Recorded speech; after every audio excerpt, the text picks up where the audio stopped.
It became official on July 1st, but it didn't feel 100% real until today. Oklahoma and Texas are in the Southeastern Conference. We're at SEC Media Days in downtown Dallas, the Omni Hotel. Ryan Chapman, Randall Sweet, I'm John Hoover. Thanks for getting back with us here at Sooners on SI. We appreciate you guys watching. Lots to digest on day one of the SEC Media Days. This is day one of day 4. We're going to have 4 days of these things, so stick with us. Tomorrow is the big one for us, of course. Oklahoma, Brent Venables, Danny Stutzman, Jackson Arnold, Billy Bowman will be with us tomorrow, but we're going to try to recap for you what happened on day one. All our work this morning, check out Sooners on SI.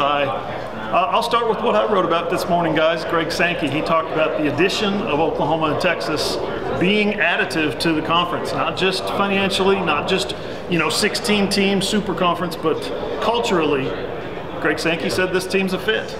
Yeah, it was the talked about the it just means more test that you talked about that Oklahoma and Texas put on display on July 30th or June 30th, excuse me, in Austin, July 1st in Norman. But it was kind of interesting, Hoove, because it was yes, Oklahoma and Texas are here, but quickly then from that, all the questions got moved forward. Greg Sankey was asked about Texas has a reputation of running conferences, all that stuff. Greg Sankey's like, we are 16 teams here. They are peers. He shut that down pretty quickly. Nick Saban set Texas on fire on the SEC Network set. All that fun stuff. So Oklahoma kind of flew under the radar. They passed the test. They got the gold star, and no one's yelling at the Sooners here on day one of SEC Media Day. Yeah, he said, we are 16 today, we are 16 tomorrow. And he actually got asked the question, do you mean tomorrow, or like tomorrow in the future? And he said, as far as we can see forward, tomorrow. So, Randall, you wrote about the LSU Tigers and Brian Kelly. Tell us about what you learned about those guys. They've got a heck of a team coming back. Yeah, it was really interesting. I'll start actually with what Brian Kelly said about Oklahoma's head coach, Brent Venables, saying specifically that he thought he'd done a terrific job so far at OU, kind of citing the way that Oklahoma had bounced back from that 6-7 record in Brent Venables' first season to the second season that they had, closing out their time in the Big 12. It'll be really interesting, to see how those two interact when Oklahoma heads down to Baton Rouge to play LSU on November 30th. That'll be the regular season finale of OU's first season in the SEC. LSU obviously lost 3 offensive skill position players to the NFL draft, all going in the first round, but Brian Kelly seems pretty confident that they have receiver depth to replace that. Garrett Nussmeier returns at quarterback after playing 3 or 4 seasons with the Tigers before. He's had a few good games in his past, so that should be a really fun one between OU and LSU down in Baton Rouge, especially knowing that there's a lot of respect between those coaches, Brian Kelly, Brent Venables. Brian Kelly had a lot of great things to say about the Sooners head coach today. Ryan, you wrote about South Carolina and our old friend Shane Beamer. He had, to me, the best quote of the whole, when it comes to our audience and promoting or writing about Oklahoma. Shane Beamer was the money man today. Yeah, unsurprisingly, both Brian Kelly and Shane Beamer fielded a lot of questions about, hey, Brian Kelly, you were new to the SEC a couple seasons ago. Same with Shane Beamer. You went from Oklahoma to the SEC. What does that look like? What does that transition look like? And Shane Beamer talked about, first off, he's pumped to get back to Norman. He had Ryan Hibble, the OU golf coach, texted him today about getting the families together. But it's a business trip, obviously, for Shane Beamer in South Carolina. On the Oklahoma front, though, he said it's the 2 things, one on the field, one off the field. I think everyone can probably guess the on the field, it's those big hosses up front along the line of scrimmage. He talked about at Oklahoma, you're preparing, and it's 1 or 2 guys on the other team in the Big 12 that you're looking at that can wreck your game plan.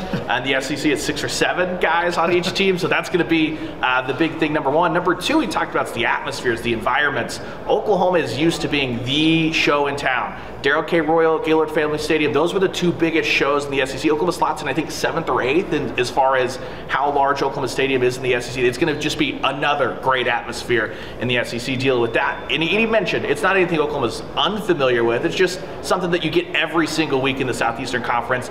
Basically, you're not going to Jack Trice anymore. We're done with that. We're done with no air conditioning. Thank God.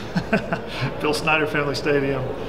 No more falling down hills, all that good stuff. No more small media post-game rooms. Yes, at Kansas. So we move on. My second story that I wrote today was about Ole Miss and Lane Kiffin. Lane Kiffin, an interesting guy. He's got an interesting makeup of his roster this year.